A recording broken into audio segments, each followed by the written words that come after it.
মোবাইলের এই অশ্লীল ছবি দেখা, রাতভর উলঙ্গ দৃশ্য দেখা, খোদার কসম দোস্ত আমার, বন্ধু আমার, কোনোভাবেই এর মধ্যে কোনো তৃপ্তি, প্রশান্তি, কোনো স্বস্তি কিচ্ছু নাই। তুমি ভেবে দেখো, এই পর্যন্ত যত নারী দেখছো, বিনিময়ে তৃপ্তি পাইলা কোথায়? আরো বেশি লোভ, আরো বেশি চাওয়ার আগ্রহ ছাড়া আর কি তৈরি হয়েছে? শরীরটা নষ্ট হয়, যৌবনের শক্তি নষ্ট হয়, নিজের শরীর নাপাক হয়, নিজের হাতকে নাপাক জায়গায় ব্যবহার করা হয়, নিজের যৌবনের শক্তি নষ্ট হয়, লোক লজ্জার ভয় থাকে, মানুষ জানলে কি বলবে, সমাজ দেখলে কি বলবে, সব সময় একটা চোরের মতো একটা ভীতু মানসিকতা কাজ করে যে আমি যে অন্যায় করতেছি, ছবি দেখতেছি, নর্তকী দেখতেছি, উলঙ্গ দৃশ্য দেখতেছি, ভিন নারীর সাথে সম্পর্ক করছি, ধরা খাইলে, কেউ দেখলে, কেউ জানলে ছি ছি করবে। এই এতটা এতটা এতটা পেরেশানি, অস্থিরতা ছাড়া আর কি মিলে? আর কি মিলে? অবৈধ একজন নারী পুরুষ, অবৈধ হারাম ছেলে মেয়ের সম্পর্ক সবাই জুতা দিয়া ফিটবার জন্য আগ্রহী হয়, আর হালাল পবিত্র বিয়ের মাধ্যমে এক পুরুষ নারী একত্র হলে সবাই তারে আনন্দের বাসর ঘরে এগিয়ে দেওয়ার জন্য প্রস্তুত হয়। সহজ হিসাব, সহজ হিসাব। এজন্য বন্ধু আমার, ইনসাফের সাথে নিজেকে নিজে সমবয়সী বন্ধুর সাথে দাঁড়াইয়া ভাবলে পারতা না। তুমি একা ভাবো, তুমি তোমারে নিয়ে ভাবো। একা একা ভাবা দরকার, একা একা আসলে আমি কি করছি, আমি কোথায় যাব শেষ পর্যন্ত। আমরা প্রত্যেকেই একা, দুনিয়াতেও, কবরেও, হাসরেও। আমি সব সময় এটা বলি যে আসলেই আমরা একা। দুনিয়াতে আমার পাও যদি ভাঙ্গে, আমার বন্ধুদের পাও ভাঙবে না। আমার যদি পেটে অসুখ হয়, একই সাথে আমার যারা ফ্রেন্ড, তাদের বন্ধু, তাদের কারো পেটে অসুখ হবে না। হ্যাঁ, আমি একই মোটর সাইকেলে বসা অবস্থায় আমার বন্ধু মোটর সাইকেল চালাইতেছে, আমি পিছনে শুধু বসেছিলাম। 2021 সালে আমার পাও ভাঙিয়ে গেছিল মোটর সাইকেল অ্যাক্সিডেন্টে। তাহলে আমার পাওটা ভাঙছে, কিন্তু তার কিচ্ছু হয় না, ওই মোটর সাইকেল চালাইছে। তা আমি যে দীর্ঘ 6 মাস বিছানায় পড়েছিলাম, তার তো সমস্যা হয়নি। সে না আমার বন্ধু, তো তার পাও ভাঙলো না কেন? তো আসলে আমরা একা, প্রতিটা হালাতে। তুমিও একা, আমিও একা। আমি এক, আমার সুখ আমারই, আমার দুঃখ আমারই, আমার যন্ত্রণা আমারই, আমার পেরেশানি আমারই। আমি ভালো থাকলে আল্লাহ ভালো রাখবে, আমি দুঃখে থাকলে আল্লাহই দুঃখ আর মুসিবত দেয়। এই জন্য আমরা আসলে দুনিয়াতেও একা, কবরেও একা, হাসরের ময়দানেও একা। আমার আমল নামা আমাকেই নিতে হবে, আমাকে আল্লাহর সামনে মুখোমুখি দাঁড়াইতে হবে। আমার আমল মিজানের পাল্লায় আমারটাই ওজনের জন্য দেওয়া হবে। ফুলসেরাত আমাকে একাই পার হতে হবে। এই জন্য আমি বাবা আপনাদেরকেও বলি, নিজের ছেলে, নিজের মেয়ে, নিজের স্ত্রী, সন্তানের আখেরাত নিয়ে ভাবেন, নিজের ভালো ভাবেন। সুদের টাকা দিয়া ছেলেটাকে কেন মানুষ করবেন? ওই মানুষ হবে না, ওই জানোয়ার হবে। ওজনে কম দিয়া ব্যবসায় বাটপারি কইরা, হারাম রোজগারি কইরা ঘর সংসার জিপুত মানুষ করবেন, হাইওয়ান হবে, হাইওয়ান, জন্তু জানোয়ার হবে, মানুষ হবে না। আল্লাহকে নারাজ করে মানুষ বানানো যায় না, মানুষ বানানো যায়। কুরআনুল কারীম আল্লাহ তাআলা বলেন, মানুষ আমি বানাইছি, অতএব আমি যেভাবে বলছি সেভাবে চললেই সে মানুষ থাকবে। এই মেশিন আমি বানাইছি, তো কোম্পানি বলে দিবে এটা মেশিন কিভাবে ব্যবহার করবে। কোম্পানির ব্যতিক্রম আমনে, এই দুইটা দিক দিয়ে দিছে ওরা, মাইকওয়ালারা। আমি যদি চালাকি করে আইসা বলি, এখন মনে করেন মাইক অপারেটর, তারা এই মাউথে এই দুইটা কথা বলার জন্য এদিকে দিছে। আমি বললাম, বেটা এরা দুইজন আমার চাইতে বেশি ডিগ্রিধারী, আমার সার্টিফিকেট ক্ষমা, আপনারা মাস্টার্স পাস করছেন, কথা বলেন না কেন? দাওরা পাস করছেন, তারপরে কামেল পাস করছে, আমি 3টা পাস করছি। এখন আমি যদি কই, বেটা তুই বেটা কিতা বেটা তুই পড়ালেখা করছিস আমার সমান, এটা এদিক দিয়ে দিবি, বুঝছেন না কথাটা? আমি কইলাম আর হে কইব, হুজুর ফাইজলামি সব কানে খাটে না, মাতবুরি সব জায়গায় খাটে না, আপনি পড়তেন পারেন বহুত কিছু, কিন্তু এটা এম দিয়ে দেওয়া লাগবে, ঠিক কিনা? পারে এখানে আমি এলে সার্টিফিকেটের বাহাদুরি দেখাইলে হবে এখানে? তারে এটা পাগল বলবে না আমার? যিনি ব্যবহার করেন, বানান, যারা এটা চালায় তারা বুঝে এটা কিভাবে। আল্লাহ তাআলা বলেন, বান্দা আমি তোমাকে বানাইছি, তোমার ভেতরের যোগ্যতা কদ্দুর, তোমার বাহিরের যোগ্যতা কতটুকু, নারীর শরীরে যোগ্যতা কদ্দুর, পুরুষের শরীরে যোগ্যতা কদ্দুর, নারী ঘরে থাকলে ভালো হয় না বাহিরে থাকলে ভালো হয়, পুরুষ ঘরে থাকলে ভালো হয় না বাহিরে থাকলে ভালো হয়। আল্লাহ বলে, বান্দা এটা আমার চাইতে বেশি বুঝবে কে? আমি বানাইলাম, সৃষ্টি করলাম আমি জানবো না কেন? আল্লাহ আমাদেরকে বুঝ দান করেন। এই জন্য চলেন কোরআনুল কারীমের এই 5টি আয়াত, এই সূরার তরজমা শোনেন। আল্লাহ তাআলা, আমি সূরাটার শানে নুজুলের ক্ষেত্রে এই কথাটা বললাম যে এই সূরাটা নাজিল হওয়ার সময় একজন কালো সাহাবী জান্নাতের আশায়, জান্নাতের ভালোবাসায় নিজের জীবন দিয়ে ফেলছে। খুশিতে আনন্দে আত্মহারা হয়ে উনি ওইখানে ইন্তেকাল করছেন। এতটা মজাদার জান্নাত, এতটা আকাঙ্ক্ষিত বস্তু, আমাদের প্রত্যেকের কলিজার ভিতরে মুমিন মানেই, মুসলমান মানেই ভাইয়া জান্নাতের আগ্রহ থাকা উচিত। জান্নাত আমাদের জন্য বানাইছেন আল্লাহ। বিশ্বাস করেন, কোন বেঈমান, কোন কাফের, কোন মুশরিক, হিন্দু, বৌদ্ধ, ইহুদি, খ্রিস্টান, নাস্তিক, মুরতাদ, পৃথিবীর সমস্ত ভালো কাজও যদি করে, ঈমান না থাকার কারণে আখিরাতে, পরকালে 2 পয়সার কোনো মূল্য পাবেন। পৃথিবী, গোটা পৃথিবীটাও যদি দান করে দেয় হে মালিক হইয়া, কিন্তু বেঈমান, আখিরাতে তার কোনো পুরস্কার মিলবে না। ফালা নুকিমু লাহুম ইয়াউমাল কিয়ামাতি ওয়াজনা, কোরআন শরীফে আছে। আল্লাহ বলেন, সমস্ত কাফের বেঈমান কিয়ামতের দিন তার জিন্দেগীর সমস্ত কর্মকাণ্ড মিজানের পাল্লায় রাখলে আমি আল্লাহ তাআলা বললাম যে এইটার কোনো ওজন আসবে না। এটা 100 গ্রামও হবে না, 10 গ্রামও হবে। এটার কি আসবে না বলেন না? ওজন আসবে, ওজন আসবে। এজন্য জান্নাত আল্লাহ বানাইছেনই মুমিনের জন্য। قد أفلح المؤمنون أولئك هم الوارثون, কোরআন শরীফে আছে। সমস্ত মুমিন সফল। আল্লাহ তাআলা বলেন কিসের সফল? কারণ তারা জান্নাতুল ফেরদাউসের উত্তরাধিকারী হবে। সুবহানাল্লাহ, সুবহানাল্লাহ। এজন্য মুমিনই একমাত্র জান্নাত পাবে। অতএব আল্লাহ তাআলা আমাদেরকে ঈমানের দৌলত দিয়েছেন, আল্লাহ তাআলা আমাদেরকে মুসলমান বানাইছেন। আমাদের জবানে কালেমা উচ্চারণ হয়, আমরা আল্লাহকে চিনি। আমাদের যে নবী মুহাম্মদ সাল্লাল্লাহু আলাইহি সাল্লাম, আমরা এটা জানি। আমাদের যে একটা কিতাব কোরআন আছে, এটা আমরা জানি। আমাদের ধর্ম যে ইসলাম, আমরা জানি। আমরা আগায় আসি। এখন যদি একটু মালিকের হুকুম মানি, আল্লাহ তাআলার দিক নির্দেশনা মানি, তো আমরা নিশ্চিত জান্নাত। বলেন আলহামদুলিল্লাহ। আমার শায়েখ আল্লামা মুফতি মুশতাকুন নবী সাহেব হুজুর অনেক সময় বলে, জান্নাত এতটা কঠিন নয় যে চেষ্টা করেও পাওয়া যাবে না, আবার এতটা সহজও নয় বিনা চেষ্টায় মিলে যাবে। কথাটা বোঝেন নাই? খুব সুন্দর কথা। এত কঠিনও না জান্নাত যে আল্লাহর হুকুম মানার পরেও জান্নাত মিলবে না, এমন না। আবার এত সহজও না যে আপনি ওটা তুইটা জান্নাতে যাইবেন গা, এত রঙও না, এত রং।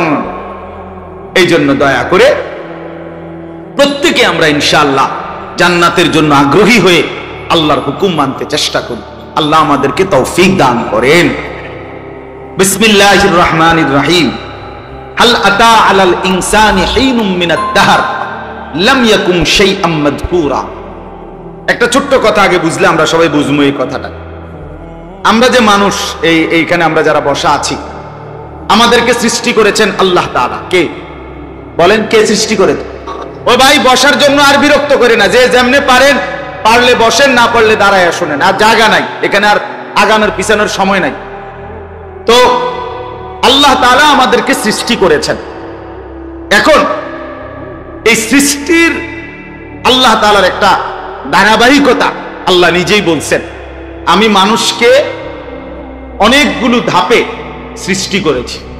তন্মধ্যে মূল হইল 7টা ধাপ। কয়টা ধাপ? মানে 7 স্তর। 7 ধাপ।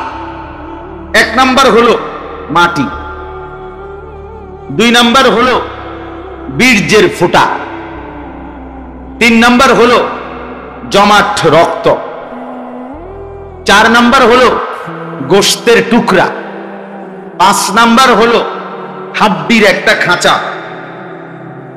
6 নাম্বার হলো এই দেহের উপরে হাড্ডির উপরে গোশতের আবরণ, পুরা শরীরে গোশত লাগানো আর কি। 7 নাম্বার হলো রূহ ফুকে দিয়ে মানুষ হিসেবে বের করা। এই কয়টা হইল? 7। ওয়ালাকাদ খালাকনাল ইনসানা মিন সুলালাতিন মিন তিন ফাজআলনাহু নুতফাতান ফি ক্বারারিন মাকিন। এই আল্লাহ তাআলা এখানে বলছেন আমি 7 ধাপে মানুষকে সৃষ্টি করেছি। এখন আল্লাহ তাআলা আমাদেরকে মাটি থেকে প্রথম সৃষ্টি করেছে। এখন এই যে মাটি, যেখান থেকে আমার বাবার বীর্য তৈরি হইছে, মায়ের বীর্য তৈরি হইছে, তারপরে সেই দুইটার সংমিশ্রণে আমার অস্তিত্বের জন্য আল্লাহ তাআলা মায়ের জরায়ুর মধ্যে আল্লাহ তাআলা বীর্যের ফোঁটা জমা করেছেন, তারপরে ধীরে ধীরে বাকি কাজগুলো করাইছেন। এখন প্রথম কথা হলো, যে মাটি থেকে আমাকে সৃষ্টি করেছেন সেই মাটি আজকে কত লক্ষ বছর থেকে আমারে পৃথিবীতে পাঠাইবার আগে পৃথিবীতে ছিল এটা আমরা কেউ জানি না। 1। 2 নাম্বার, মাটি থেকে বীর্য, এটার মাঝখানে একটা প্রসেসিং আছে। প্রসেসিং হইল যে মাটি থেকে খাবার উৎপন্ন হয়, এই খাবার আমার বাবা ভক্ষণ করছে, সেই ভক্ষণকৃত খাবারের পরে বাবার শরীরে বীর্যের ফোঁটা তৈরি হয়েছে। এরপরে আমি মায়ের বাবা স্বামী স্ত্রীর মিলন, বাবা মায়ের মিলনে আল্লাহ তাআলার ফয়সালায় নির্দিষ্ট কোন একদিন বীর্যের ফোঁটা জমা হয়েছে। তাইলে যে মাটি থেকে আমার খাবার উৎপন্ন হয়েছে সেটা পৃথিবীর কত মাটি থেকে কোন কোন খাবার থেকে কোন সময় কখন বীর্যের ফোঁটা তৈরি করছেন আল্লাহ তাআলা সেটাও আমাদের জানা নাই, আর সেটা কতদিন লাগাইয়া ছিল সেটাও জানা নাই, সেটাও জানা নাই। এরপরে বীর্যের ফোঁটা থেকে শুরু করে একেবারে 9 মাস 10 মাস পরে মায়ের পেট থেকে বের হওয়া পর্যন্ত এই ভেতরে মায়ের পেটে কি হইছে না হইছে, কেমনে কি হইল, কখন নাক লাগাইলো, কখন চোখ লাগাইলো, কখন হাত লাগাইলো, কখন পাও লাগাইলো, বাহ, কখন এই সুন্দর দেহ ডিজাইন করলো মালিক, কেউ জানে না। কেউ জানে এটা? কেউ জানে না। এই যে লম্বা সময় পৃথিবীর কোন জায়গার মাটি, কোন জায়গার খাদ্য, কোন জায়গার খাবার, কোথাকার চাল, কোথাকার ডাল, কোথাকার তরি তরকারি, সেখান থেকে আমার বাবার বীর্য তৈরি, সেখান থেকে বাবা মার মিলন, সেখান থেকে উভয়ের বীর্য একত্রিত হওয়া, সেখান থেকে ধীরে ধীরে ধীরে ধীরে আমাকে এই পৃথিবীতে মায়ের পেট থেকে বের করা। আল্লাহ রাব্বুল আলামিন বলে, বান্দা যদি তুমি ভাবতা, বিশ্বাস করো বান্দা, এই লম্বা প্রসেসিং করতে গিয়ে পৃথিবীর কেউ কোনোদিন তোমার নাম, নিশানা, ঠিকানা, আলোচনা, বিশ্লেষণ কিছুই জানতো না, আমি আল্লাহ একাই শুধু জানতাম। আমি একাই জানতাম। ওই ভাই লাইট এটা দিও না, লাইট বন্ধ করো। একাই জানতাম আমি শুধু একাই জানতাম। আমার দেহে কোন জায়গার মাটি সে শুধু মালিকই জানে, কোন কোন খাবারে আমার বাবার বীর্য তৈরি সে শুধু আল্লাহই জানে, সে শুধু আল্লাহই জানে। এই জন্য আল্লাহ তাআলা বলেন, একটা সময় তো তোমরা চিন্তা করে দেখো, তোমরা প্রত্যেকটা মানুষ ভেবে দেখো বান্দা, একটা সময় তো লম্বা ছিল এরকম যে তোমার কোনো নাম ঠিকানা, আলোচনা, পৃথিবীতে তোমার কোনো আলোচনা ছিল না। যে আল্লাহ ডাক দিয়ে যেন বলতেছে, নাফরমান, আর কি বললে, কেমনে বললে আমার কথা মানতি, আর কতবার বললে নামাজ পড়তি, আর কতবার বললে গুনাহ ছাড়তি বান্দা। বলেন কি জবাব দিবে? রাসূলুল্লাহ সাল্লাল্লাহু আলাইহি ওয়াসাল্লাম হাসরের ময়দানে বলবেন, জিজ্ঞেস করবেন, উম্মত 23 বছর আমি একটানা চোখের পানি ফেলে কেঁদেছি, রাতে দিন কাঁদছি উম্মত, কি পরিমাণ রক্ত ঝরাইছি শরীর থেকে, তায়েফের রক্ত, উহুদের রক্ত, কি পরিমাণ পেটের ভোকে, কতবার পেটে পাথর বাঁধছি, ক্ষুধার কষ্টে, খানার কষ্ট সইলাম, রক্ত ঝরাইলাম, সারাটা রাত চোখের পানি ফেলে কাঁদলাম তোদের জন্য, 23 বছর বললাম, বুঝাইলাম, কাঁদলাম, রক্ত ঝরাইলাম। আর কত রক্ত ঝরাইলে, আর কত ভাবে বললে, আর কত চোখের পানি ফেললে উম্মত তোমরা আমার কথা মনে করতা? কি বলবা ভাই? ছেলেরা তোমরা বলো, কি বলবা? রাসূলুল্লাহ সাল্লাল্লাহু আলাইহি সাল্লাম হাসরের ময়দানে যখন এই কথা জিজ্ঞেস করবে, কি বলবা? তোমরা যারা নামাজ পড়ো নাই, কি বলবা ভাইয়া? বলো। আজকের মাগরিবের নামাজ অনেক ছেলে তোমরা পড়ো না। এই যে তোমাদের অপদার্থ ছেলে দেখলেন, অসভ্যের চেহারা তো দেখলেই চেনা যায়, বেনামাজিরে তো দেখলেই বোঝা যায় এটা জানোয়ার। এটা যে জানোয়ার, মানুষের বাচ্চা না, এটা তো দেখলেই বোঝা যায়। বেনামাজি তো মানুষের বাচ্চা না, কোন বেনামাজি মানুষের বাচ্চা না, ও জানোয়ার, ও হাইওয়ান, ওই চতুষ্পদ জন্তু। ও মানুষের বাচ্চা হতেই পারে না, কমপক্ষে মুসলমানের সন্তান তো নাই। চেহারা দেখলেই তো চেনা যায় মিয়া। তাহলে কি কারণটা? কেন নামাজ পড়লা না ভাই? আল্লাহর কোরআন আল্লাহ পাক এভাবে বললেন, বারবার বান্দা নামাজ পড়ো, নামাজ পড়ো, নামাজ পড়ো, নামাজ পড়ো, নামাজ পড়ো, আকিমুস সালাহ, আকিমুস সালাহ, আকিমুস সালাহ। রাসূলুল্লাহ সাল্লাল্লাহু আলাইহি সাল্লাম বারবার বলছেন, মৃত্যুর মুহূর্তে জীবন জান কবজ করতেছে, তার আগ মুহূর্ত বললেন আস-সালাত, আস-সালাত, আস-সালাত। উম্মত আমি চলে যাচ্ছি, শেষবারের মতো বলে গেলাম নামাজ, নামাজ, নামাজ। বিনিময়ে তুমি বেঈমান সেজদা দিলা না? তুমি জানোয়ার সেজদা দিলা না কেন? কেন নামাজ পড়লা না মিয়া? তোমরা যারা এখন এখানে বয়ান শুনতে বসছো, অথচ মাগরিবের নামাজ পড়ো নাই, তোমরা অপদার্থরা উঠে যাও এখান থেকে, বেশরম, যাও এখান থেকে বেটা। বেহায়াতি ওয়াজ শুনে লাভ হবে কি বেটা? হাইওয়ান, তুই ওঠ বেটা এখান থেকে বেটা। তোর মতো শ্রোতা আমার দরকার কি বেটা?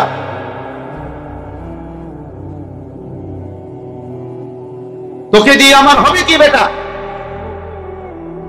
মানুষ বেশি হইছে বা কম হইছে, এতে কি হইছে? এতে কি? আমার কবরের আযাব মাফ, মানুষ বেশি হইলে নাকি? কথা বলেন না কেন? শ্রোতা কম হইলে আমি ব্যর্থ, বেশি হইলে আমি সফল। তো তাই কি এখানে? জনপ্রিয়তা তো ধোঁকা। জনপ্রিয়তার কি আছে আবার এখানে? আল্লাহর কথা বলার জন্য জনপ্রিয়তা তো কোনো বিষয় না, অনেক শ্রোতা হইতে হবে এটা কোনো বিষয় না রে বাপ। কেন নামাজ পড়লা না? এখন উঠো, এখনো সময় আছে। লজ্জা না কইরা আল্লাহরে ভয় করে নিজের কবর থেকে বাঁচার জন্য বিশ্বাস করো ভাইয়া। কোরআনুল কারীমের মধ্যে আল্লাহ তাআলা বলছেন, ওয়াইলুন ইয়াউমাইযিল লিল মুকাদ্দিবিন। আল্লাহ তাআলা বলেন, মিথ্যাবাদী নাফরমান, তোদের জন্য কিয়ামতের দিন বড়ই লাঞ্ছনা, বড়ই আযাব। আল্লাহ বলেন, কেন লাঞ্ছনা হবে, কেন দুর্ভোগ হবে তোদের? আল্লাহ নিজে বলছেন, ওয়া ইযা কিলা লাহুমুর কাউ লা ইয়ারকাউন।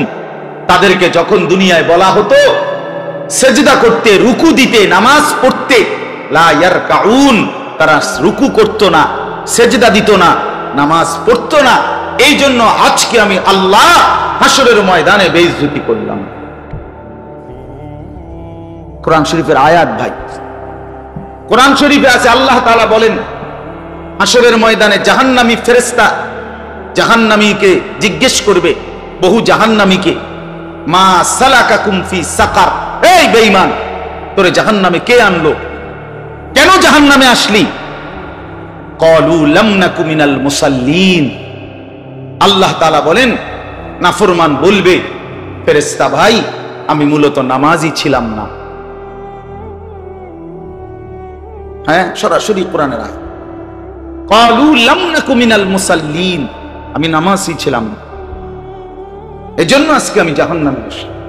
এখন শোনো মিয়া, কোরআন শরীফে আছে, আল্লাহ বলছে কাল্লা ইযা বালাগাতিত তারাকি, মৃত্যুর সময় নাফরমান পাপী আল্লাহর অবাধ্য ব্যক্তি মালাকুল মউত আজরাইল আইসা মৃত্যুর সময় ওই নাফরমানের রুহুটা কলিজাটার থেকে, জান কবজের সময় রুহুটা কলিজাটার থেকে একটা টান দিয়া ছিঁড়ে ফেলবে। ছিঁড়ে ফেলবার সাথে সাথে রুহুটা আইসা তারাকি মানে হলো কণ্ঠনালী, এই গলার মধ্যে কণ্ঠনালীর শেষ মাথায় আটকায়া যাবে। মানুষ বলে না যে গলাতে আটকায়া গেছে, আল্লাহর কসম মিয়া কণ্ঠনালীতে আটকায়া যাবে। মালাকুল মউত আজরাইল তখন বের হতে চাইবে না রুহুটা, আজরাইল তখন টাইনা ধইরা ছিঁড়া টুকরা টুকরা করে ছিন্ন ভিন্ন করে বেঈমানের রুহু বের করে আনবে। আল্লাহ বলছে কেন এমন হলো, তার এই নির্মম মৃত্যু হলো কেন, তার মৃত্যু এত কঠিন হলো কেন, তার জান কবজটা এত কঠিন হলো কেন? সরাসরি কোরআন শরীফে আছে, আল্লাহ বলেন কারণ ফালা সাদ্দাকা ওয়ালা সাল্লা, কারণ সে আমি আল্লাহর কথায় বিশ্বাস করে নাই, ওয়ালা সাল্লা এবং নামাজ পড়ে নাই। বুঝতেছো মিয়া? ভাত মাছ খাইয়া নিজেরে চালাক মনে করো, তো আমরা কি চিরা খাই? আমরা তো ভাত মাছে খাই। দুনিয়া ভোগ করে নিজেরে চালাক মনে করতেছে, তো আমরা কি মাটির তলে থাকি? আমরা তো দুনিয়ার উপরেই থাকি। আমার তো মাগরিব বাদ বয়ান, আজান হয়ে গেছে, তা আমি তো ওই মসজিদে বাকায়দা জামাত পড়ে তো আইসা মাহফিল পাইছি। মাহফিলের কিছু হয়েছে আমগো তো অসুবিধা কি? আমি তো আমার জামাত সুন্দর করে শেষ করে আসছি, তেন অসুবিধা কি হয়েছে? কেন নামাজ পড়লা না? তোমরা যেহেতু নিয়ত করছো যে আজকে হুজুর আসবে, বয়ান শুনবো, তো ভালো কথা, মাশাআল্লাহ। বয়ান শুনতে আইসা দৌড়াইয়া আইসা মাশাআল্লাহ এখন সবাই বসলা, নামাজ পড়লা না কেন? কষ্ট পাইবা তো ভাই। আমার মতো একজন ব্যক্তির বয়ান শুনলেই কি আর না শুনলেই কি, আমি আইলেই কি আর না আইলেই কি, কিন্তু তুমি কেন সেজদা করবা না? বহু আয়াত কোরআন শরীফ আছে, কোরআন শরীফ আছে ইয়াউমা ইউকশাফু আন সাকিন ওয়া ইউদআউনা ইলা সুজুদি ফালা ইস্তাতিউন। আল্লাহ তাআলা বলেন হাশরের ময়দানে পুরা দেহ খুলে ফেলা হবে, বিবস্ত্র, শরীরের মধ্যে কোনো কাপড় থাকবে না, একেবারে পায়ের গোড়ালি পর্যন্ত কিছুই থাকবে না। তো আল্লাহ তাআলার পক্ষ থেকে ফেরেশতারা বলবে, হে নাফরমান, তোমাদের যাদের যাদের সেজদা বাকি, ওয়ায়ুদআউনা ইলা সুজুদ, আল্লাহর নাফরমান আসো এদিকে সেজদা দাও। এখন হাশরের মাঠে সেজদাগুলো, ওই দেখেন ওই হেড দেখছেন, অপদার্থ, কি পরিমাণ অপদার্থ, কারে বলে কি বলে কিচ্ছুর খবর নাই। এবার আছে এবার মোবাইল লইয়া ব্যস্ত, মানে তামাশার জিন্দিগি। কি কি মানুষেরে কয় না, গরুরে কয় না, ছাগলেরে কয়, আমার কি দরকার? আমার দরকার হইলো আমার মোবাইল, আমার ঠ্যাং, আমার মাথা, আমার চুল, আমার ফ্যাশন, ইজ্জত আছে না নাই, থাকে না যায়, আমার এত কিছু দরকার। হ্যাঁ মিয়া সাহেব, আমি সাফ মানুষ, কেউরে ছেড়ে দিতে রাজি না।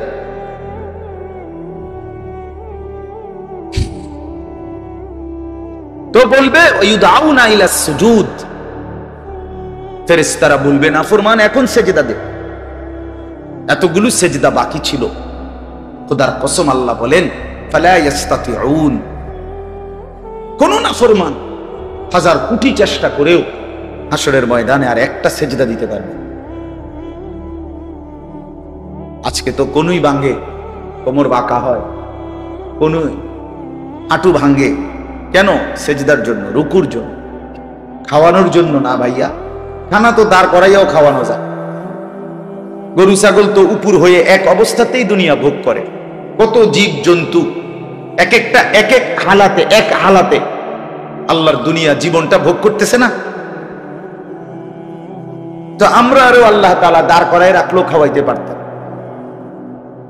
কিন্তু আল্লাহ তাআলা আমাদের এই যে কনুই ভাঙে, কোমর ভাঙে, হাঁটু ভাঙ্গে। এ কেন? শুধুই সেজদার জন্য, নামাজের জন্য, রুকুর জন্য। কিন্তু সেদিন হাসরের ময়দানে আর কনুইও বাঁকা হবে না, কোমরও বাঁকা হবে না, হাঁটুও বাঁকা হবে। একবারও সেজদা দিতে পারবে না। খাশিয়াতান আবসারুহুম, রব্বুল আলামিন বলেন নাফরমান লজ্জায় শরমে চোখ নামিয়ে রাখবে, আর চোখ তুলেও তাকাবে না। তারহাকুহুম যিল্লাহ, ভীষণ লাঞ্ছনা অপমান তারে ঘিরে ফেলবে। লজ্জায় শরমে অপমানে বেইজ্জতিতে আর এক সেকেন্ডের জন্য হাসরের ময়দানে চোখ তুলে তাকাইতে পারবে না।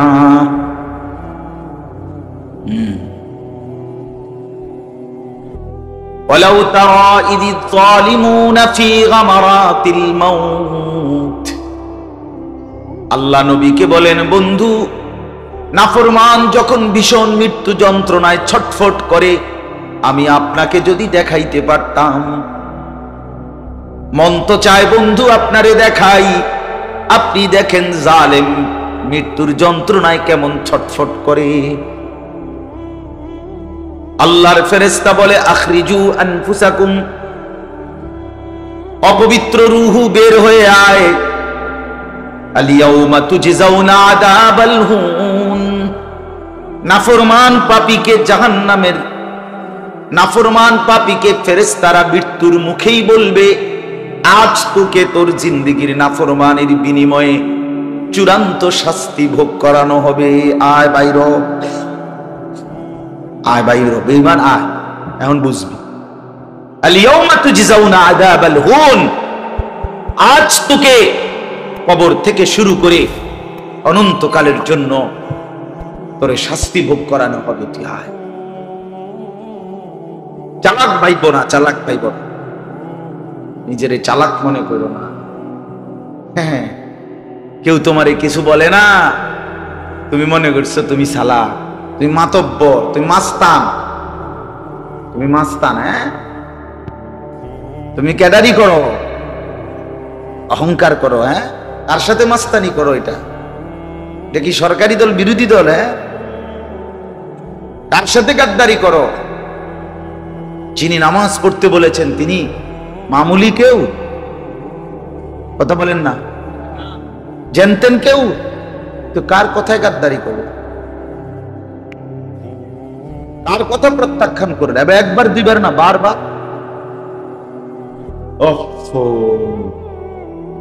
এত বিবেকহীন হওয়া ভাইয়া, শক্ত কথা বললাম, রাগ করো না। কিন্তু মুসলমানের বাচ্চা এত বড় বিবেকহীন হয় না ভাই। যে পবিত্র মায়ের ঘরে জন্ম নিছ, মা তোমারে 2টা বছর দুধ পান করাইছে, কি পরিমাণ আদর করে বড় করছে, তুমি এইভাবে আল্লাহকে ভুলে গেলা। এক ওয়াক্ত নামাজ পড়তেও মন চায় না। আস্তাগফিরুল্লাহ। চলেন ভাই, তো বলতেছিলাম এই সূরাটার মধ্যে আল্লাহ তাআলা জান্নাতের বর্ণনা দিয়েছেন, খুব অসাধারণ, অনেক সুন্দর। এই চমৎকার বয়ান পুরো কোরআনের মধ্যেই জান্নাত এবং জাহান্নামের বয়ান আছে, বর্ণনা আছে। এই সূরার মধ্যে লম্বা বর্ণনা আছে জান্নাতের। রাসূলুল্লাহ সাল্লাল্লাহু আলাইহি ওয়াসাল্লাম একদিন সাহাবায়ে কেরাম কয়েকজন ওনার সামনে বসা,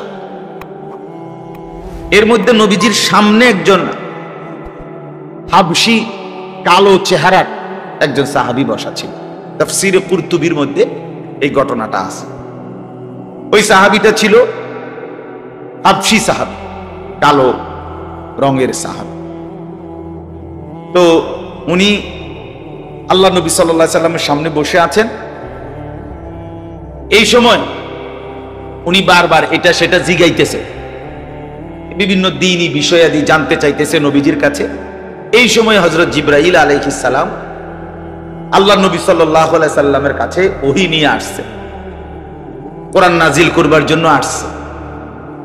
হযরত ওমর রাদিয়াল্লাহু তাআলা আনহু, ওমর ইবনুল খাত্তাব, তিনি রাসূলুল্লাহ সাল্লাল্লাহু আলাইহি সাল্লামের চেহারা মোবারক দেখে বুঝছে জিবরাইল আসছে, তো এখন কোরআন নাজিল করবে। তো আল্লাহ নবী সাল্লাল্লাহু আলাইহি সাল্লামের দিকে তাকাইয়েই বুঝছে। তখন ওই হাবশী গোলাম, হাবশী সাহাবী যিনি কালো রঙের, উনি নবীজিকে এটা সেটাতে জিগাইতেছে। তো ওমর রাদিয়াল্লাহু তাআলা আনহু বললেন, এখন থামো, আর বিরক্ত করো না। মানে অনেকগুলো কথাই তো কি করলা, জিগাইলা, এখন তুমি থামো, আর বিরক্ত করো না। তখন আল্লাহ নবী সাল্লাল্লাহু আলাইহি ওয়াসাল্লাম বললেন, ওমর থাক, রাখো, তাকে বলতে দাও। এই কথা শেষ, জিবরাইল আলাইহিস সালাম কোরআন নাজিল করলেন। রাসূলুল্লাহ সাল্লাল্লাহু আলাইহি সাল্লামের উপরে কোরআন নাজিল করে জিবরাইল আলাইহিস সালাম চলে গেলেন। নবী সাল্লাল্লাহু আলাইহি সাল্লাম তখন এই উপস্থিত সাহাবীদের সামনে এই মাত্র যেটা নাজিল হইছে সেটা পড়লেন, মানে শুনাইলেন। আর সেইটাই ছিল এই সূরাটা। এই যে সূরার কথা আমি বললাম, সূরা দাহার, সূরা ইনসান, এই সূরাটা ৭৬ নম্বর সূরা, ২৯ নম্বর পারা, এই সূরাটা। ওই যে বললাম, এই সূরার মধ্যে জান্নাতের বর্ণনা অসাধারণ, অনেক সুন্দর লম্বা বর্ণনা দিয়েছেন আল্লাহ তাআলা। জান্নাতে কি দেবেন, জান্নাতের পানিটা কেমন হবে, খাবারটা কেমন হবে, জান্নাতের সাজগোজটা কেমন হবে, এইটার খুব দারুণ বর্ণনা দিয়েছেন। এই যে এতক্ষণ কথা বলতেছিল এই সাহাবী, কালো রঙের হাবশী সাহাবী, সহজ সরল সাহাবী, উনি শুনতেছে নবীজিকে এটা সেটা জিগাইছে। তো এই মাত্র এই সূরাটা নাজিল হলো। আল্লাহ নবী সাল্লাল্লাহু আলাইহি সাল্লাম যখন সূরাটা পড়ে শুনাইলেন, জান্নাতের এই অসাধারণ বর্ণনা শুইনা খুশিতে এই হাবশী সাহাবী চিৎকার দিয়া ওইখানেই খুশিতে আনন্দে আত্মহারা হয়ে জান্নাতের আকাঙ্ক্ষা করে ওইখানেই ইন্তেকাল করে। হ্যাঁ, নবী সাল্লাল্লাহু আলাইহি ওয়াসাল্লাম বললেন, ওমর দেখলা তুমি, আখরাজা নাফসা সাহিবাকুম আশ-শাওকু ইলাল জান্নাহ, তোমাদের এই সাথী, তোমাদের এই বন্ধু তার জীবন দিয়ে দিয়েছে জান্নাতের তীব্র আকাঙ্ক্ষায়। শৌক, জান্নাতের খুব শৌক। যাহাই সুবহানাল্লাহ, কি অসাধারণ, কি সুন্দর জান্নাত, কি চমৎকার। এই জান্নাতের আগ্রহে সাহাবায়ে কেরাম জীবন দিয়ে দিছে, জীবন দিয়ে দিছে। জান্নাত এতটা অসাধারণ, সাহাবায়ে কেরাম এভাবে বুঝছে ভাই যে নিশ্চিত এটা আল্লাহ দিবে, যেটা আল্লাহ বলছে কোরআনে জান্নাত দিবে, খোদার কসম সাহাবায়ে কেরাম কলিজার মধ্যে ইয়াকিন করছে যে না, এটা দিবেই। আযাব দিবে আল্লাহ বলছে, সাহাবায়ে কেরাম এটাকে বিশ্বাস করছে। এই জন্য নবী সাল্লাল্লাহু আলাইহি সাল্লাম এর এক এক সাহাবীর অবস্থা ছিল এরকম যে দুনিয়ার আগুনের মধ্যে নিক্ষিপ্ত হওয়া, এটাকে যেমন যে কেউ অপছন্দ করে, এক জাররা আল্লাহর নাফরমানি করাকে তারা তার চাইতে বেশি অপছন্দ করতেন। ওয়াকাররাহা ইলাইকুমুল কুফরা ওয়াল ফুসুকা ওয়াল ইসিয়ান, এই ছিল সাহাবীদের আগ্রহ। এক মুমিন মানে ভাই, সবাইরে বলি, নওজোয়ান ছেলে তোমাদেরকেও বলি, বয়স্ক বাবা আপনাদেরকেও বলি, আমারও বলি, জান্নাতের আগ্রহ, জান্নাতের প্রতি শৌক, এটা মুমিনের সবচেয়ে বড় একটা চাওয়া। প্রিয় নবী সাল্লাল্লাহু আলাইহি ওয়াসাল্লাম তিনিও তো দিবানিশি 5 ওয়াক্ত নামাজের পরে নবীজি যে দোয়াগুলো বিশেষভাবে পড়তেন, তন্মধ্যে জান্নাতের জন্য আগ্রহ করতেন, জান্নাত চাইতেন। আল্লাহুম্মা ইন্নী আসআলুকা রিদাকা ওয়াল জান্নাহ, এটা নবীজির একটা কমন দোয়া ছিল, নিয়মিত দোয়া। আল্লাহ, আমি আপনার সন্তুষ্টি এবং জান্নাত চাই। ওয়া আউযু বিকা মিন গাদাবিকা ওয়া মিনান নার, আল্লাহ আপনার অসন্তুষ্টি এবং জাহান্নাম থেকে পানাহ চাই। রমজানে দেখবেন হুজুররা আপনাদেরকে রমজান আসলে সব মসজিদের ওলামায়ে কেরাম আপনাদেরকে বলে যে 4টা আমল রমজানে সারা দিন রাত সবচেয়ে বেশি করা। এর মধ্যে একটা হলো কালেমা শরীফের জিকির করা, লা ইলাহা ইল্লাল্লাহ, এই কালেমার জিকির বেশি বেশি করা। 2 নম্বর হলো ইস্তিগফার, আস্তাগফিরুল্লাহ ওয়া আতুবু ইলাই, মানে তওবা করা, ইস্তেগফার করা, এটা বেশি বেশি করা। আর হইল জান্নাত বেশি বেশি চাওয়া, জাহান্নাম থেকে বেশি বেশি পানাহ চাওয়া। নবীজি শিখাইছেন এটা, যে রমজানের একটা বিশেষ আমল এটা, যে কালেমার জিকির করবা, ইস্তেগফার বেশি বেশি পড়বা, জান্নাত চাইবা, জাহান্নাম থেকে পানাহ চাইবা। লা ইলাহা ইল্লাল্লাহ আস্তাগফিরুল্লাহ ওয়া আতুবু ইলাইহি আল্লাহুম্মা ইন্নী আসআলুকা রিদাকা ওয়াল জান্নাহ ওয়া আউযু বিকা মিন গাযাবিকা ওয়া মিনান নার। এই চারটা। তাহলে বান্দা জান্নাতের আগ্রহ করা উচিত। কোরআনুল কারীমের মধ্যে আছে, আল্লাহ তাআলা বলেন ওয়াসারিউ ইলা মাগফিরাতিম মির রাব্বিকুম ওয়া জান্নাতিন, আল্লাহ তোমাদের জন্য মাগফিরাত নিয়ে অপেক্ষা করছে আর জান্নাত নিয়ে অপেক্ষা করছে। তোমরা দৌড়াইয়া আল্লাহর মাগফিরাত নাও এবং জান্নাত নাও, জান্নাত নাও। আল্লাহ তাআলা বলছে, আল্লাহ ডাক দিছে বান্দা দৌড়াও, ওয়াসারিউ, এদিকে আসো। আমরা কিতাবে পড়ছি রাসূলুল্লাহ সাল্লাল্লাহু আলাইহি ওয়াসাল্লাম বদরের যুদ্ধের দিন, যুদ্ধ শুরু হইছে, নবীজি সাল্লাল্লাহু আলাইহি সাল্লাম সাহাবীদের দিকে ফিরে বললেন এই আয়াত, ওয়াসারিউ ইলা মাগফিরাতিম মির রাব্বিকুম ওয়া জান্নাতিন আরদুহাস সামাওয়াতু ওয়াল আরদ। শোনো, তোমরা আল্লাহর ক্ষমা এবং আল্লাহর জান্নাতের দিকে দৌড়াইয়া আসো। এক সাহাবীর হাতের মধ্যে দুই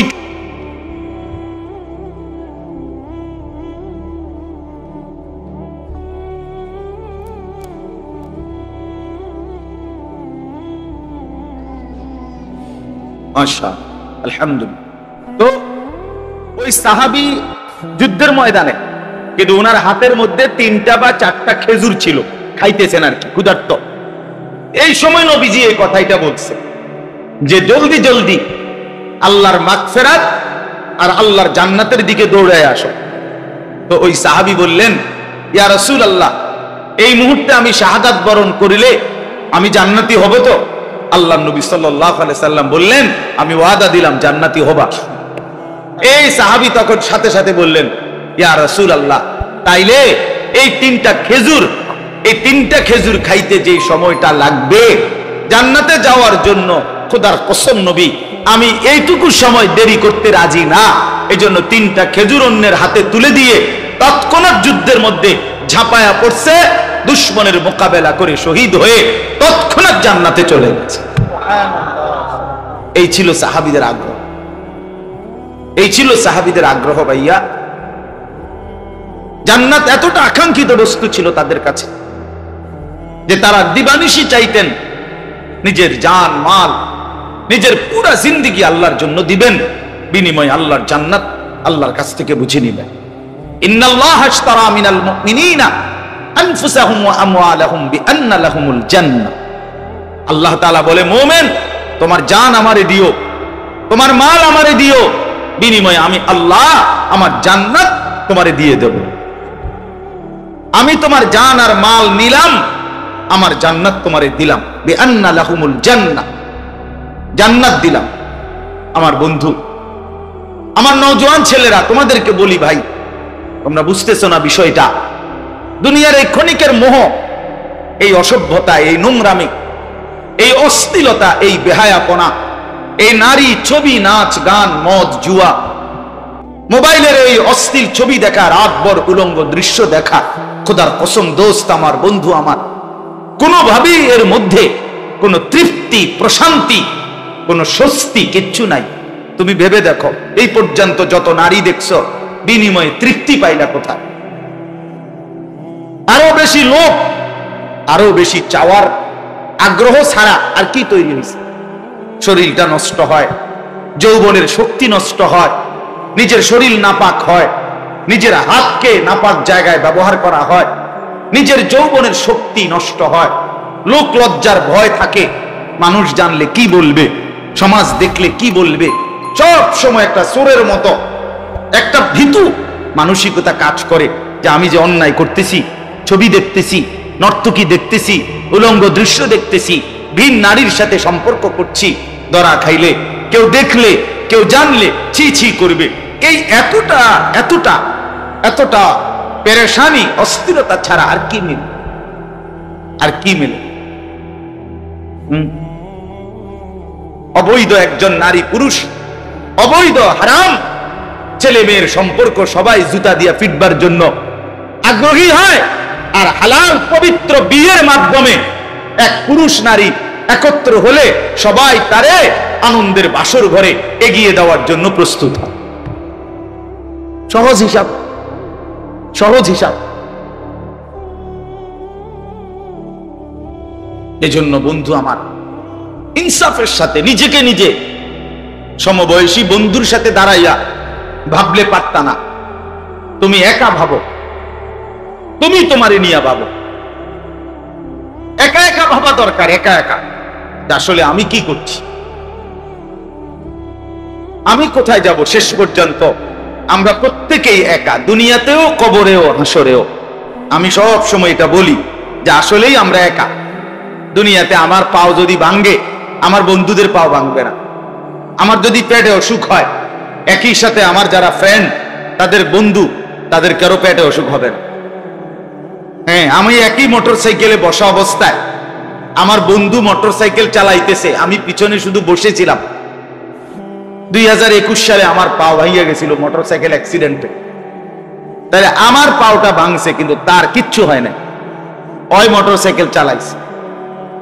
তা আমি যে দীর্ঘ 6 মাস বিছানায় পড়েছিলাম, তার তো সমস্যা হয়নি। সে না আমার বন্ধু, তো তার পাও ভাঙলো না কেন?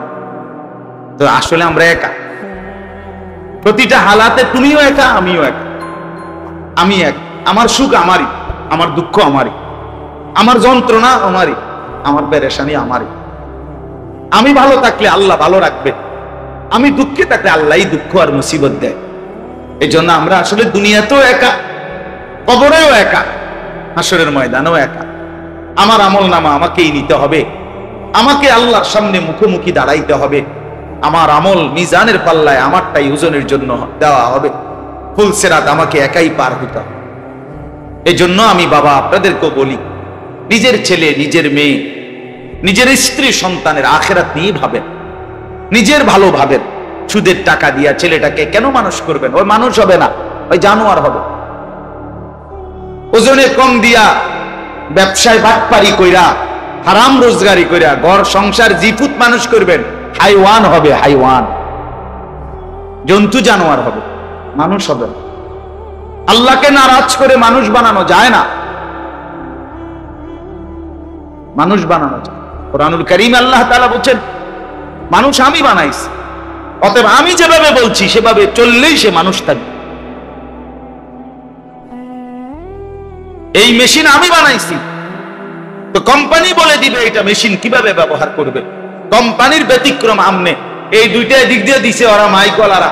আমি যদি চালাকি করে আইসা বলি, এখন মনে করেন মাইক অপারেটর, তারা এই মাউথে এই দুইটা কথা বলার জন্য এদিকে দিছে। আমি বললাম, বেটা এরা দুইজন আমার চাইতে বেশি ডিগ্রিধারী, আমার সার্টিফিকেট ক্ষমা, আপনারা মাস্টার্স পাস করছেন, কথা বলেন না কেন? দাওরা পাস করছেন, তারপরে কামেল পাস করছেন, আমি 3টা পাস করছি। এখন আমি যদি কই, বেটা তুই বেটা কিতে বেটা তুই পড়ালেখা করছিস আমার সমান, এটা এদিক দিয়ে দিন, বুঝছেন না কথাটা? আমি কইলাম আর হে কইব, হুজুর ফাইজলামি সব কানে খাটে না, মাতবুরি সব জায়গায় খাটে না। আপনি পড়তেন পারেন বহুত কিছু, কিন্তু এটা এম দিয়ে দেওয়া লাগবে, ঠিক কিনা বলে? এখানে আমি এলে সার্টিফিকেটের বাহাদুরি দেখাইলে হবে এখানে, তারে এটা পাগল বলবে না আমারে? যিনি ব্যবহার করেন বানান, যারা এটা চালায় তারা বুঝে এটা কিভাবে। আল্লাহ তাআলা বলেন, বান্দা আমি তোমাকে বানাইছি, তোমার ভেতরের যোগ্যতা কদ্দুর, তোমার বাহিরের যোগ্যতা কতটুকু, নারীর শরীরে যোগ্যতা কদ্দুর, পুরুষের শরীরে যোগ্যতা কদ্দুর। নারী ঘরে থাকলে ভালো হয় না বাহিরে থাকলে ভালো হয়, পুরুষ ঘরে থাকলে ভালো হয় না বাহিরে থাকলে ভালো হয়। আল্লাহ বলে, বান্দা এটা আমার চাইতে বেশি বুঝবে কে? আমি বানাইলাম, সৃষ্টি করলাম আমি জানবো না কেন? আল্লাহ আমাদেরকে বুঝ দান করেন। এই জন্য চলেন কুরআনুল কারীমের এই 5টি আয়াত, এই সূরার তরজমা শুনেন। আল্লাহ তাআলা, আমি সূরাটার শানে নুজুলের ক্ষেত্রে এই কথাটা বললাম যে এই সূরাটা নাজিল হওয়ার সময় একজন কালো সাহাবী জান্নাতের আশায়, জান্নাতের ভালোবাসায় নিজের জীবন দিয়ে ফেলছে। খুশিতে আনন্দে আত্মহারা হয়ে উনি ওইখানে ইন্তেকাল করছেন। এতটা মজাদার জান্নাত, এতটা আকাঙ্ক্ষিত বস্তু আমাদের প্রত্যেকের কলিজার ভিতরে। মুমিন মানেই, মুসলমান মানেই ভাইয়া জান্নাতের আগ্রহ থাকা উচিত। জান্নাত আমাদের জন্য বানাইছেন আল্লাহ। বিশ্বাস করেন, কোন বেঈমান, কোন কাফের, কোন মুশরিক, হিন্দু, বৌদ্ধ, ইহুদি, খ্রিস্টান, নাস্তিক, মুরতাদ, পৃথিবীর সমস্ত ভালো কাজও যদি করে, ঈমান না থাকার কারণে আখিরাতে পরকালে 2 পয়সার কোনো মূল্য পাবেন। পৃথিবী, গোটা পৃথিবীটাও যদি দান করে দেয় হে মালিক হইয়া, কিন্তু বেঈমান আখিরাতে তার কোনো পুরস্কার মিলবে না। ফালা নুকিমু লাহুম ইয়াউমাল কিয়ামাতি ওয়াজনা। কোরআন শরীফে আছে, আল্লাহ বলেন সমস্ত কাফের বেঈমান কিয়ামতের দিন তার জিন্দেগীর সমস্ত কর্মকাণ্ড মিজানের পাল্লায় রাখলে আমি আল্লাহ তাআলা বললাম যে এইটার কোনো ওজন আসবে না। এটা 100 গ্রামও হবে না, 10 গ্রামও হবে। এটার কি আসবে না বলেন না? ওজন আসবে, ওজন আসবে। এজন্য জান্নাত আল্লাহ বানাইছেন মুমিনের জন্য। قد أفلح المؤمنون أولئك هم الوارثون। কোরআন শরীফে আছে সমস্ত মুমিন সফল। আল্লাহ তাআলা বলেন কিসের সফল? কারণ তারা জান্নাতুল ফেরদাউসের উত্তরাধিকারী হবে। সুবহান সুবহান। এজন্য মুমিনই একমাত্র জান্নাত পাবে। অতএব আল্লাহ তাআলা আমাদেরকে ঈমানের দৌলত দিয়েছেন, আল্লাহ তাআলা আমাদেরকে মুসলমান বানাইছেন। আমাদের জবানে কালেমা উচ্চারণ হয়, আমরা আল্লাহকে চিনি। আমাদের যে নবী মুহাম্মদ সাল্লাল্লাহু আলাইহি সাল্লাম আমরা এটা জানি। আমাদের যে একটা কিতাব কোরআন আছে এটা আমরা জানি। আমাদের ধর্ম যে ইসলাম আমরা জানি, আমরা আগায় আসি। এখন যদি একটু মালিকের হুকুম মানি, আল্লাহ তাআলার দিক নির্দেশনা মানি, তো আমরা নিশ্চিত জান্নাত। বলেন আলহামদুলিল্লাহ। আমার শায়েখ আল্লামা মুফতি মুশতাকুন নবী সাহেব হুজুর অনেক সময় বলে জান্নাত এতটা কঠিন নয় যে চেষ্টা করেও পাওয়া যাবে না, আবার এতটা সহজও নয় বিনা চেষ্টায় মিলে যাবে। কথাটা বোঝেন নাই? খুব সুন্দর কথা। এত কঠিনও না জান্নাত যে আল্লাহর হুকুম মানার পরেও জান্নাত মিলবে না, এমন না। আবার এত সহজও না যে আপনি হঠাৎ তুইটা জান্নাতে যাইবেন গা, এত রঙও না, এত রং। এই জন্য দয়া করে প্রত্যেকে আমরা ইনশাআল্লাহ জান্নাতের জন্য আগ্রহী হয়ে আল্লাহর হুকুম মানতে চেষ্টা করি। আল্লাহ আমাদেরকে তৌফিক দান করেন। বিসমিল্লাহির রহমানির রহিম। হাল আতা আলাল ইনসানি হিনুম মিনাদ দাহর লাম ইয়াকুন শাইআম মাযকুরা। একটা ছোট্ট কথা আগে বুঝলে আমরা সবাই বুঝবো এই কথাটা। আমরা যে মানুষ, এইখানে আমরা যারা বসা আছি, আমাদেরকে সৃষ্টি করেছেন আল্লাহ তাআলা। কে বলেন? কে সৃষ্টি করেছেন? ও ভাই, বসার জন্য আর বিরক্ত করে না, যে যেমনে পারেন, পারলে বসেন, না পারলে দাঁড়ায় শোনেন। আর জায়গা নাই এখানে, আর আগানোর পিছানোর সময় নাই। তো আল্লাহ তাআলা আমাদেরকে সৃষ্টি করেছেন। এখন এই সৃষ্টির আল্লাহ তাআলার একটা ধারাবাহিকতা আল্লাহ নিজেই বলছেন, আমি মানুষকে অনেকগুলো ধাপে সৃষ্টি করেছি। তন্মধ্যে মূল হইল 7টা ধাপ। কয়টা ধাপ? মানে 7 স্তর, 7 ধাপ। 1 নাম্বার হলো মাটি, 2 নাম্বার হলো বীর্যের ফোঁটা, 3 নাম্বার হলো জমাট রক্ত, 4 নাম্বার হলো গোশতের টুকরা, 5 নাম্বার হলো হাড্ডির একটা খাঁচা, 6 নাম্বার হলো এই দেহের উপরে, হাড্ডির উপরে গোশতের আবরণ, পুরা শরীরে গোশত লাগানো আর কি। 7 নাম্বার হলো রূহ ফুকে দিয়ে মানুষ হিসেবে বের করা। এই কয়টা হইল? 7।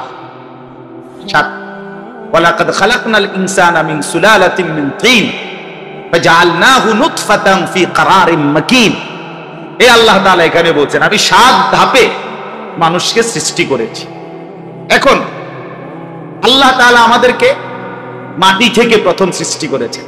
এখন এই যে মাটি, যেখান থেকে আমার বাবার বীর্য তৈরি হইছে, মায়ের বীর্য তৈরি হইছে, তারপরে সেই দুইটার সংমিশ্রণে আমার অস্তিত্বের জন্য আল্লাহ তাআলা মায়ের জরায়ুর মধ্যে আল্লাহ তাআলা বীর্যের ফোঁটা জমা করেছেন, তারপরে ধীরে ধীরে বাকি কাজগুলো করাইছেন।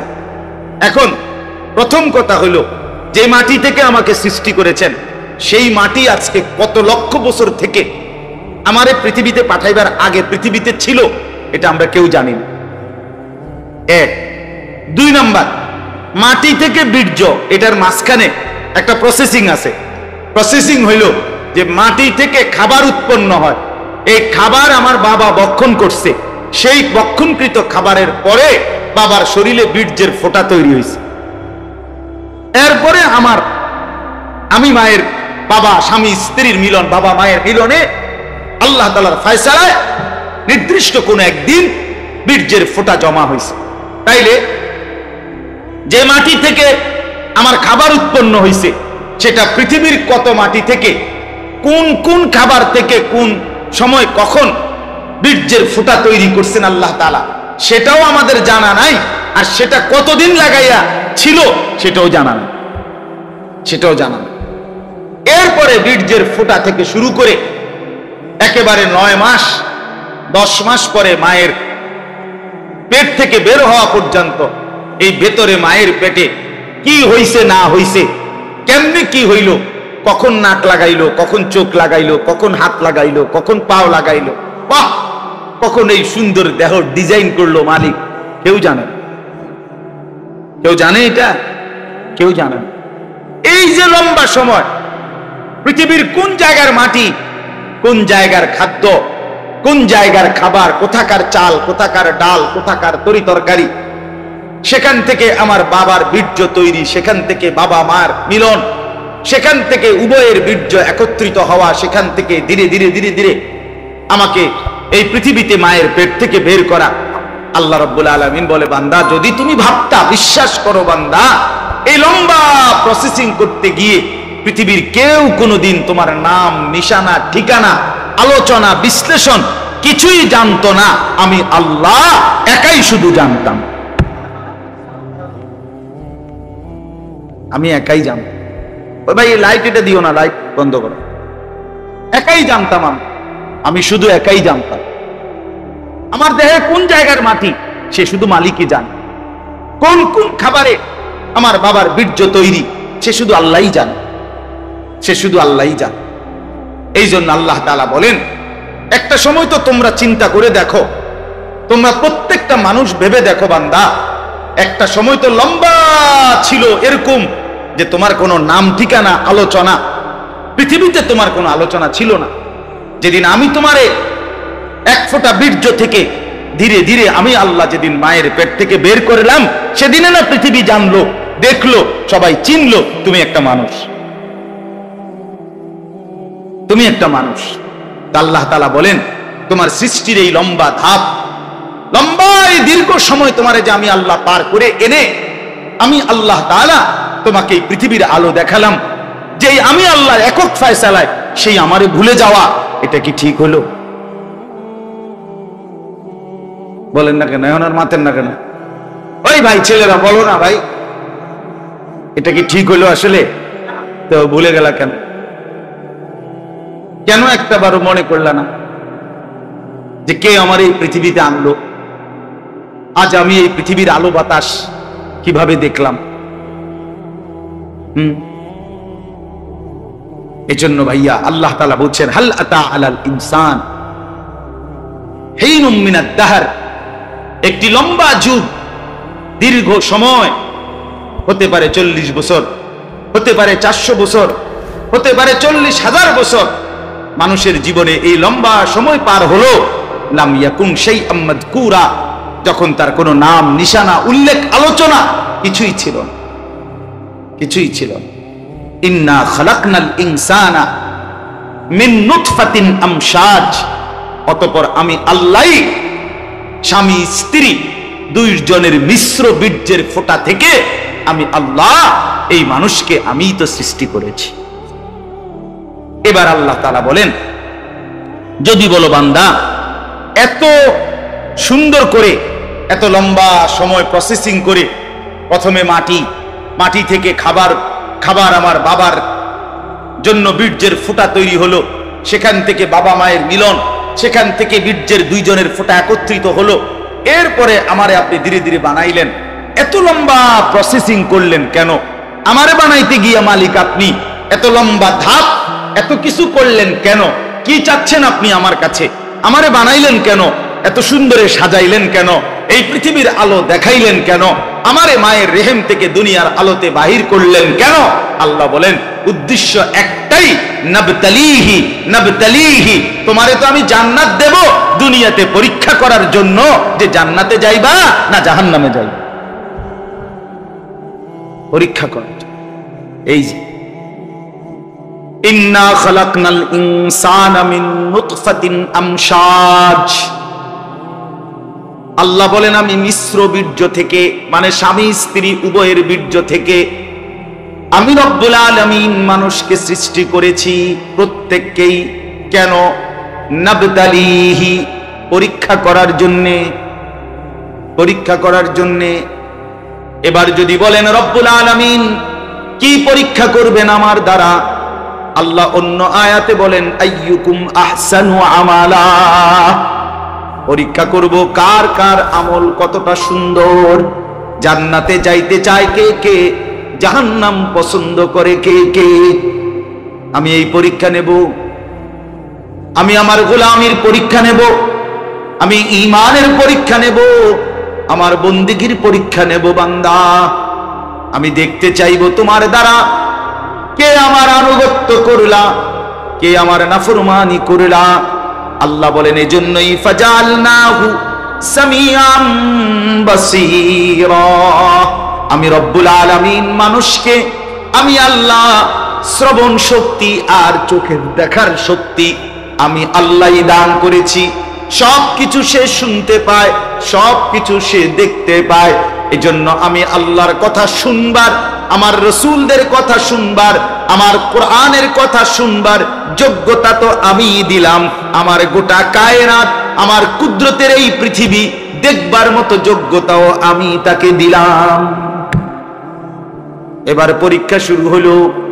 কোনো কিছু না জানাইয়া পরীক্ষা না, কোনো কিছু না দেখাইয়া পরীক্ষা না। আপনারে পড়ার সুযোগও দিলেন না, সময়ও দিলেন না, শুনাইলেনও না, পড়াইলেনও না, বুঝাইলেনও না, দেখাইলেনও না। আবার কিসের পরীক্ষা? আল্লাহ বলেন না, এমন না। দেখবার জন্য আমি চোখ দিয়েছি, শুনবার জন্য আমি কান দিয়েছি, বুঝবার জন্য আমি দিমাগ দিয়েছি, ধারণ করবার জন্য, উপলব্ধি করার জন্য আমি দিল দিয়েছি। সবটা তো আমি দিয়েছি। কে দিয়েছে বলেন? সারা দেহ কার দান? অফি আনফুসিকুম আফালা তুবসিরুন।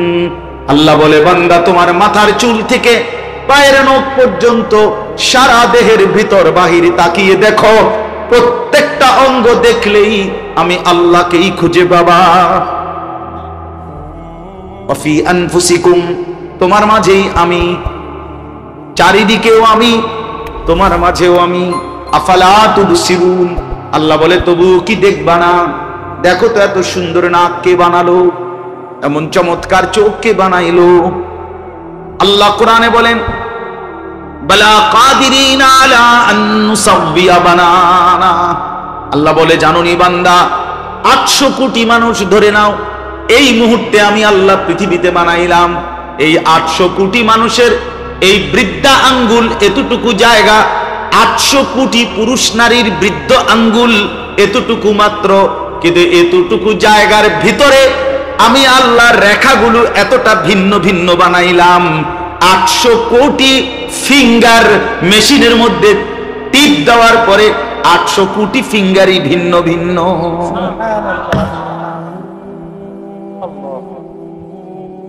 হায় মালি, কেমনে বানাই? এক দূর জায়গার মধ্যে এরকম আলগা আলগা ডিজাইন কেমনি করলে কয়টা করতে পারবো আমরা এনে? হ্যাঁ, আল্লাহ মাফ করে দেন। ফাজালনাহু সামিআম বাসীরা, আমি তো সিদ্ধান্ত নিয়েছি বান্দা পরীক্ষা করে করে জান্নাত দেব। পরীক্ষায় ফেল করলে জাহান্নাম দেব। এবার পরীক্ষায় পাশ করার ব্যবস্থাপনা দিয়েছি, কান দিয়েছি, চোখ দিয়েছি। এরপরে বলেন ইন্না হাদাইনাহুস সাবিলা, নিজের চোখ দিয়ে, নিজের কান দিয়ে, নিজে নিজে আমি বুঝতে বলি নাই, দেখতে বলি নাই। ইন্না হাদাইনাহুস সাবিলা, শত শত আম্বিয়া, রাসূল, আমার কিতাব, আউলিয়া, উলামায়ে কেরাম, সব কিছুর মাধ্যম দিয়ে আমি আল্লাহ প্রত্যেকের কাছেই আমার পছন্দের রাস্তা আমি আল্লাহ বাতলায়া দিয়েছি। তাইলে কেন হারায় গেলা? যুবক ভুল করলা কেন? তোমার জন্য তো কোরআনও ছিল, তোমারে বুঝাইবার মতো মাওলানাও তো ছিল, কেন নষ্ট হয়ে গেলা? তুমি কি কোনোদিন আযান শোনো নাই? তুমি কি কোনোদিন আল্লাহর কিতাব দেখো নাই? তুমি কি কোনোদিন মসজিদ দেখো নাই? তুমি কি কোনোদিন কোন আলেমের জবানে জাহান্নামের কথা শুনো নাই? তুমি কি কারো মৃত্যু দেখো নাই? তুমি কি কোনো জানাজা পড়ো নাই? তুমি কি কারো লাশ দেখো নাই?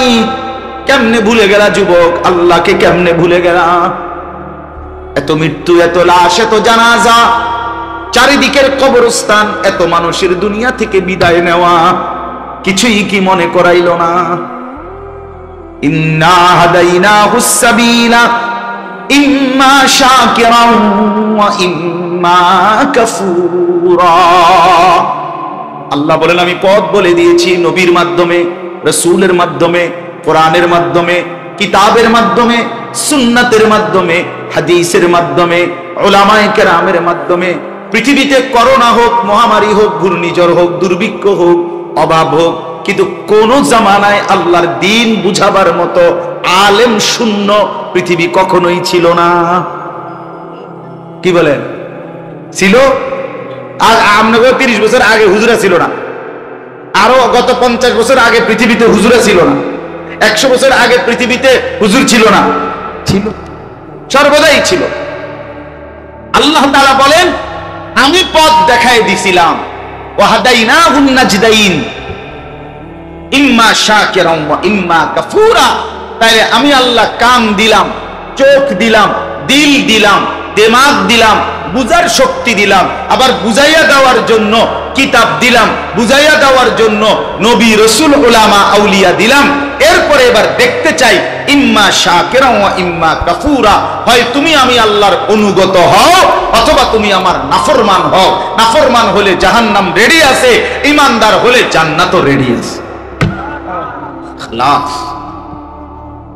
ইন্না আ'তাদনা লিল কাফিরিনা, আল্লাহ বলে সমস্ত বেঈমান, নাফরমান, পাপী, অবাধ্যদের জন্য আমি আল্লাহ এখানে তো বলে দিছি, ওইখানে রেডি রাখছি সালাসিলা, আগুনের শিকল, ও আগলালা, আগুনের বেড়ি যেটা দিয়া বান দিবে, ওয়া সাইরা, উত্তপ্ত টকবগে আগুন। আইসো বান্দা, আইসো। আর কি? ইন্নাল আবরারা, আর নিশ্চয়ই যারা নেককার হবে, আমার ফরমাবরদার হবে, অনুগত হবে, বাধ্য হবে, সিজদাওয়ালা হবে, ইয়াশরাবুনা মিন কাসিন কানা মিজাজুহা কাফুরা। এই লম্বা শুরু করছে আল্লাহ। তাদেরকে প্রথম আমি আল্লাহ তাআলা পানীয় যেটা, যে পানিটা দেব সেটা তারা এমন গ্লাস থেকে, এমন পাত্র থেকে পানি ঢেলে দিবে তাদের জন্য ফেরেশতা, যেই পাত্রের মধ্যে, যেই গ্লাসের মধ্যে, যেই জগের মধ্যে কাফুর মিশ্রিত। এটার দুইটা অর্থ। জান্নাতের একটি বিশেষ ঝর্ণা আছে যেটার নাম হলো কাফুর, ওইটার পানি যাবতীয় অন্যান্য পানির সাথে একটু একটু মিশিয়ে দিবে, তখন সেটা অসাধারণ সুগন্ধিময় হয়ে যাবে।